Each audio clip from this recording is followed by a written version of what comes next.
everyone, and welcome back to the Neurodiverging Podcast. My name is Danielle Sullivan. I am your host. I am the founder of Neurodiverging Coaching and an autistic parent of 2 neurodivergent kids.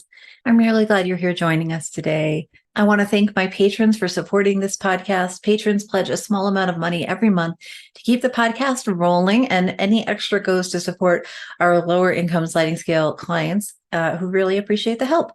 If you're interested in joining us on Patreon, you can check out patreon.com/neurodiverging, where you can pledge $3 a month for ad-free podcasts on up to get lots of other perks and rewards. Thanks so much for thinking about it. Today, I need to talk to you about something that no one wants to think about, which is what you're going to do if you have neurodivergent children or other adults in your house who are neurodivergent, and there is an emergency situation of some kind.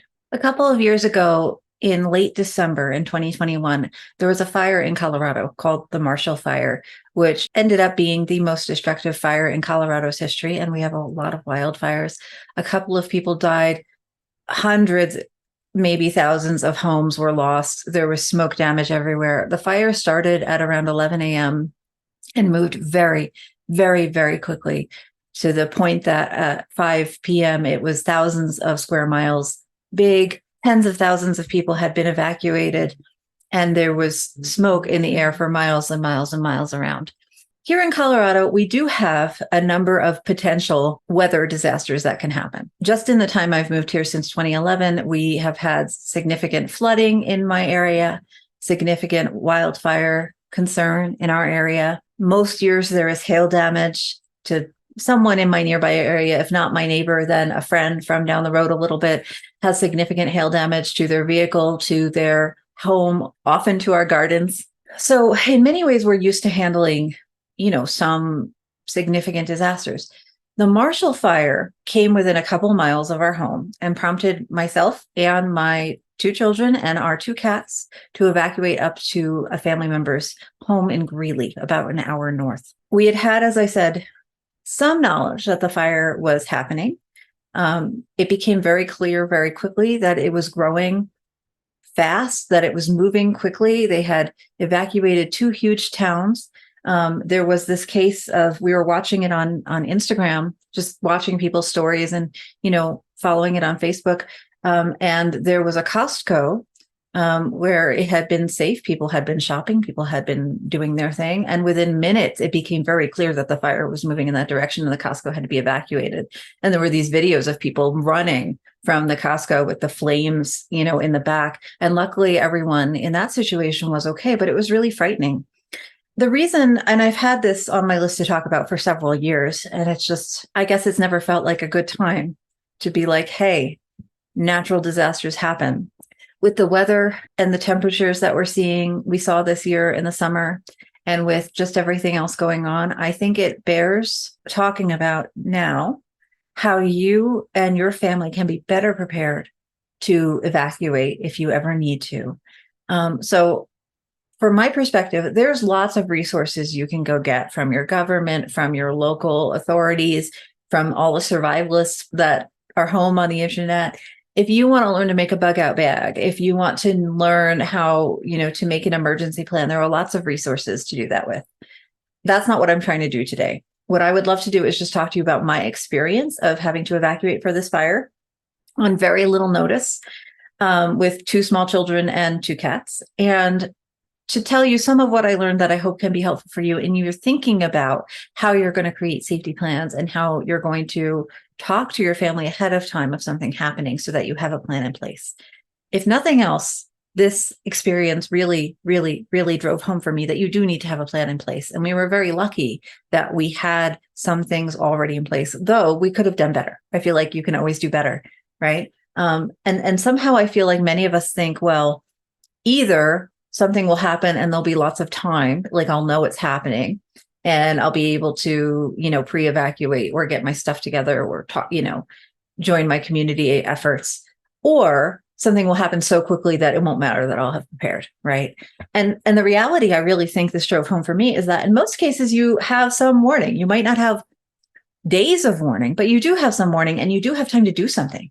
You do have time to take care of the people and animals, perhaps, in your life that are the most important to you. Now, obviously, maybe not obviously, but I'm an autistic adult.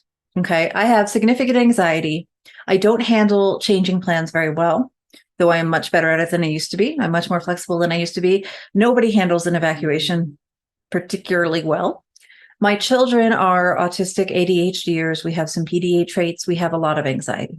So my memories are around 11 in the morning, we got the news from various government texts and seeing it on Facebook and the news sites and stuff that there was a fire starting in the Louisville Superior area, which is only a couple miles from us. I got online and, was looking at the mapping data that the Office of Emergency Management was putting out on Twitter. And I determined that the fire was still pretty far away from us and it wasn't moving in our direction. So I decided to keep an eye on it. I talked to my partner, the kids' parents, about what our plans could be if we did need to evacuate. We also heard that some of our friends, a little later in the afternoon, closer to 2, 3, 4 o'clock, had been evacuated from their homes in the Louisville Superior area. Around that time, I started feeling like, even though the barrier was a couple miles from our house, it was only a couple miles from our house. And the fire, although it was not moving in a direction we expected it to lead to my house, it was extremely windy that day. And if you go and look up the fire for any reason, you can see that part of the reason that the fire expanded so quickly and did so much damage was we had very, very high winds. Winds can change speed unexpectedly. They can push fires in different directions unexpectedly. It was late enough in the day that I was concerned that we would go to sleep and the fire would move, or that I would just be up all night, panicked that the fire was going to head in our direction.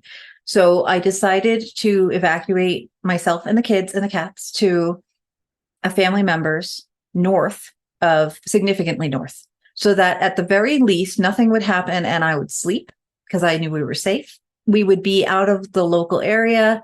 We would not be breathing in the smoke. That was a huge concern for us, that the smoke was really, really bad near us by the time it was 5 p.m. that day. That even if the fire didn't approach us, that we would be breathing in all this harmful, gross, terrible stuff. So at best, we were going to get away from the smoke. I was going to be able to sleep at night, not feeling like we might be evacuated or burned in our beds at any moment. And at worst, we'd lose the house, but we'd be safe. It was a really challenging couple of hours. It was not enough time between when we decided that we were in significant enough danger that we should evacuate from when we actually had to leave because of the traffic and other situations of trying to actually get to another location. There was a lot of people evacuating. The roads were very busy. I had a friend who told me that it took them, I think, 2 hours to get a mile down the road out of Louisville.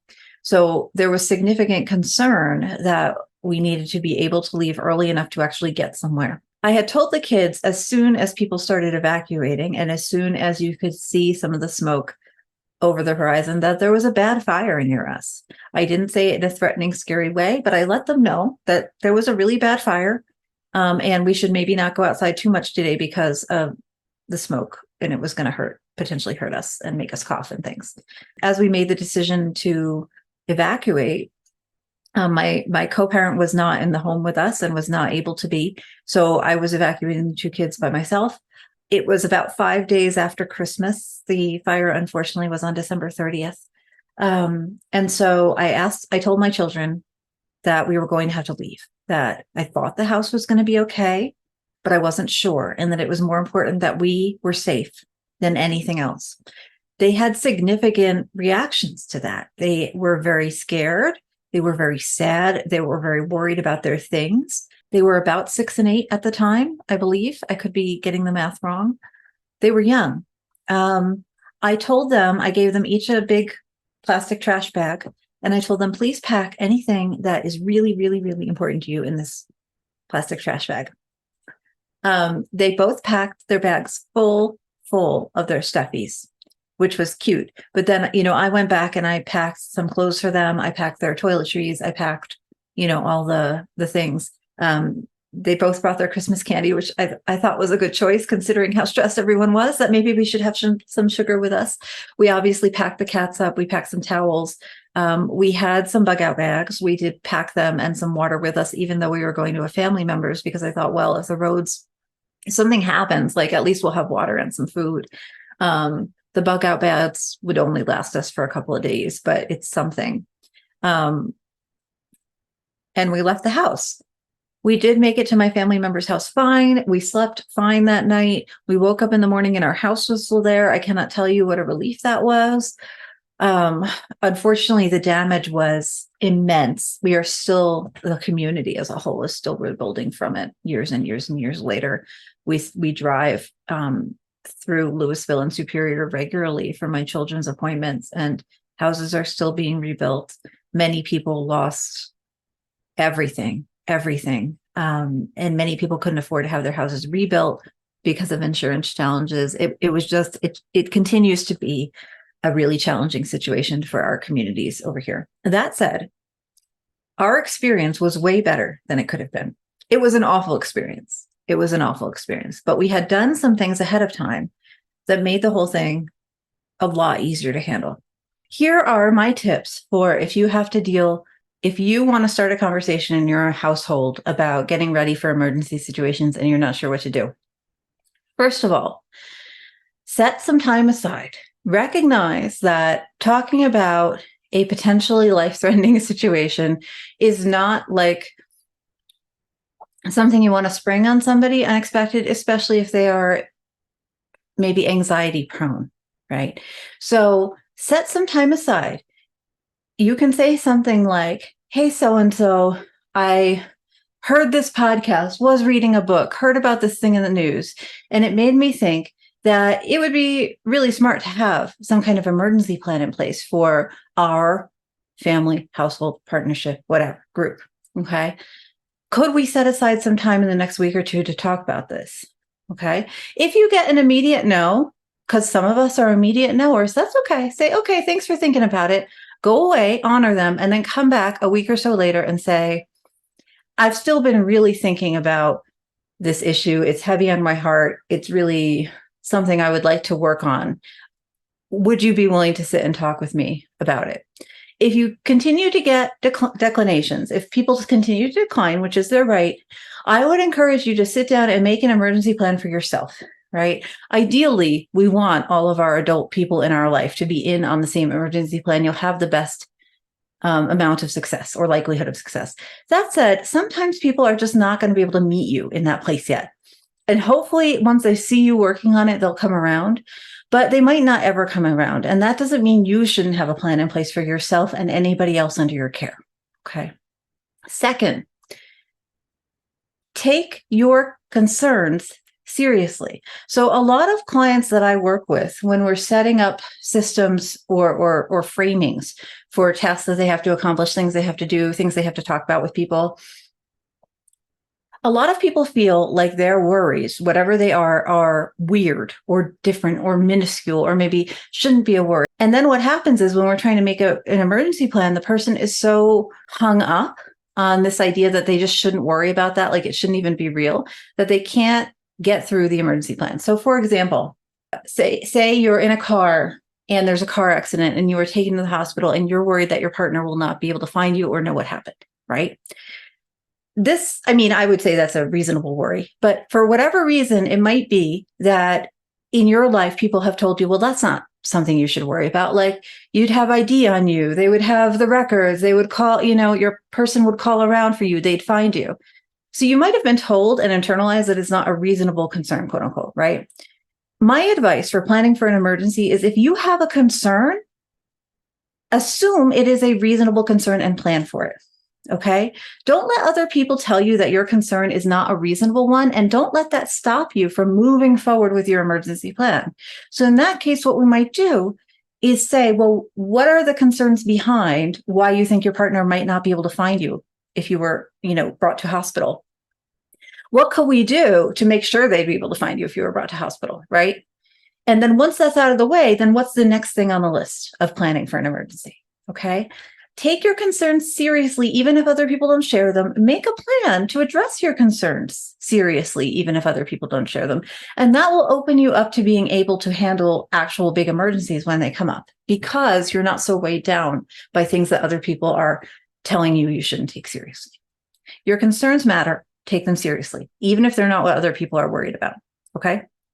Third, if you have children, dependents, or other people who live with you who might need some support in an actual emergency, there are some things you can do ahead of time to kind of get everybody on the same page so that in a situation where it's really urgent that you move quickly, you're not wasting time.